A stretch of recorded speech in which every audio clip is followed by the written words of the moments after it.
Hey gang, this is Glenn, Winning 10 with Glenn. Welcome to another installment where we've been setting the foundation. I've been setting the foundation on terms that you're going to need to know what it really and truly means to win. Through my career, as I look back, and I'm still on the journey, still, as long as you have breath. And when I teach other classes, I tell them retirement is the tombstone. So as long as I have breath, there's work to do.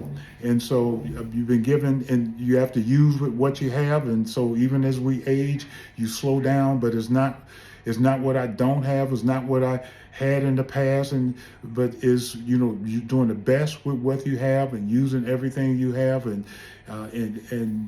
finishing. And so that's the whole concept of winning, and that I want to, and hopefully I want to make sure that you have on your belt, and what you truly now are able to embrace and know how these concepts manifest, if you would, in business and in life and relationships. And then we talked about success, and all of these things were big picture, and then also small and macro. And so let me wrap this up on winning and success of the last segments before we get into some of the other sexy and fun stuff. And then we're going to start examining businesses, and I'll share some of my personal experiences as well in business.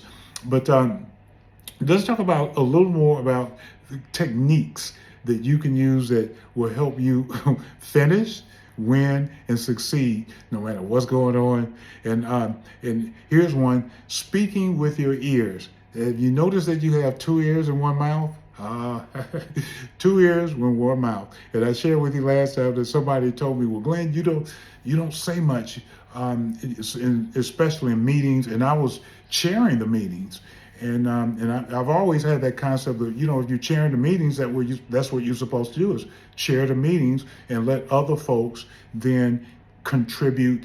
The same thing in relationships, the same thing for those of you who are married that haven't figured this out. You defer, you let other people speak, let them speak, you listen. Putting people, as much as I love technology, that's number two, is succeeding. But no matter what, I understand AI. I'm in another part of the world recording this. Miraculously, I'm able to download things that go through the air. But people still are, at the end of the day, first. You have to put people first over technology. You have to put people first over profits. People, people, people. And that is that you have to be a people person. I don't care if you are by yourself. And you remember, if you're by yourself, then you're by yourself.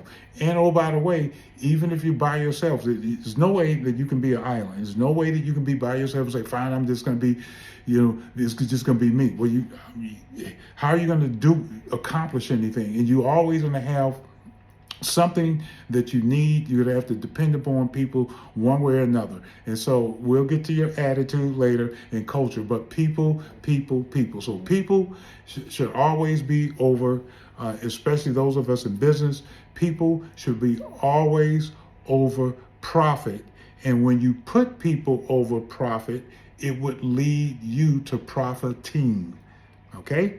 When you put people over profit, it would lead you to profiting. And even is almost a double entendre, that when you put people over you from profiting, you will end up profiting. Did you get that?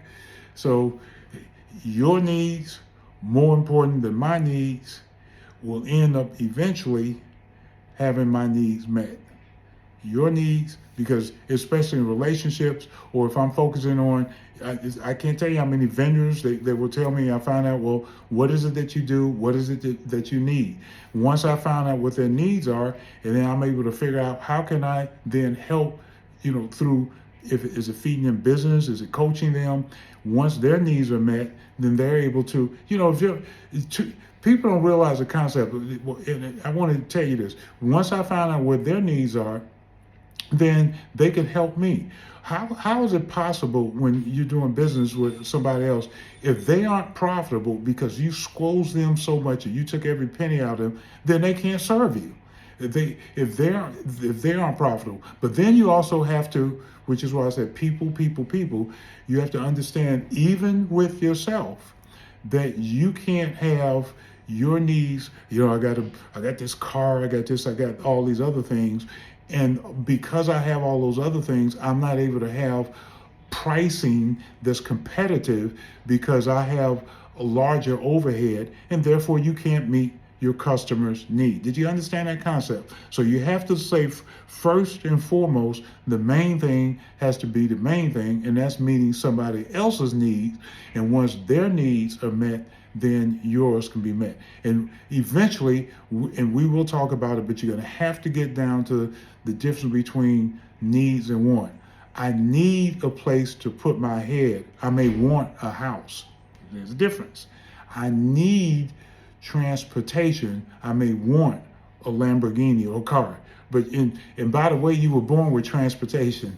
That's you were born with transportation. And then now some people may be a little disabled, so they may need assistance. But most of us was born with our own transportation.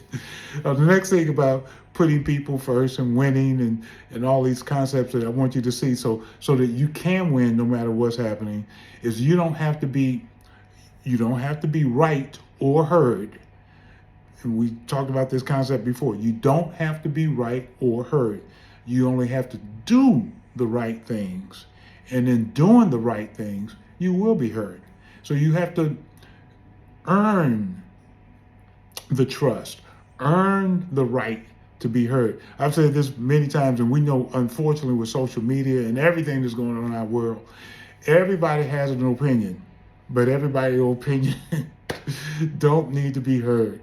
And just because, even as I speak, and I'm reminded, just because you have something to say, don't mean that it's worthy of being heard. And it has to be, and it should be something of substance, something of truth.